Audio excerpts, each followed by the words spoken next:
நல்ல நேரத்தை பற்றி யாருக்கும் சொல்ல வேண்டியதில்லை. எல்லாருக்கும் எல்லா நேரமும் நல்ல நேரமாக இருக்கணுன்றது தான் நம்மளோட ஆசை. இப்போ நம்ம செய்யக்கூடிய செயல்கள் நல்ல நேரத்தில் செஞ்சுட்டா அது நல்ல விளைவுகளை தரும் இல்லையா? இப்போ நல்ல நேரம் அப்படின்றது அந்த சுபமான நேரம், சுப கிரகங்களினுடைய ஆதிக்கம் இருக்கக்கூடிய அந்த நேரம் நல்ல நேரம்னு சொல்லப்படுது. அப்போ எந்தெந்த நேரமெல்லாம் நல்ல நேரம் அப்படின்னு நாம் இப்போ தெரிஞ்சுக்கிடுவோம்.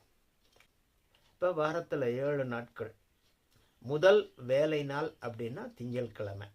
இப்போ வாரச்சம்பளம் வாங்குறவங்களுக்கெல்லாம் சனிக்கிழமை சம்பள நாள், ஞாயிற்றுக்கிழமை எல்லோருக்குமே ஓய்வு நாள்னா இப்படி ஆகிப்போச்சு. இப்போ அரசாங்கமோ தனியார் துறைகளோ இல்லை கூலி வேலை செய்கிறவங்களோ வாரச்சம்பளம் வாங்குறவங்களோ எல்லோருக்குமே ஞாயிற்றுக்கிழமை அப்படின்றது ஒரு ஓய்வு நாள் அப்படின்ற மாதிரி பதிவாகி போச்சு. அப்போ ஞாயிற்றுக்கிழமை லீவு நாள். இப்போ வாரத்தின் முதல் வேலை நாள் திங்கட்கிழமை, எல்லோருமே இதை ஒத்துக்கிறோம் இல்லையா? அப்போ திங்கட்கிழமை தான் நல்ல நேரம் தொடங்குது. இதை மைண்டில் பதிஞ்சு வச்சுருங்க.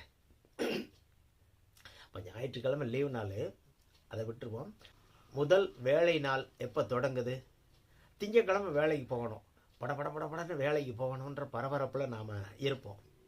அப்போ முதல் வேலை நாளில் முதல் முகூர்த்தம் நல்ல நேரம் தொடங்குது.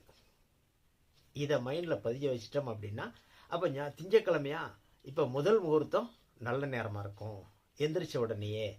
அப்போ அந்த முகூர்த்த நேரம் அப்படின்றது 1.5 மணி நேரம்.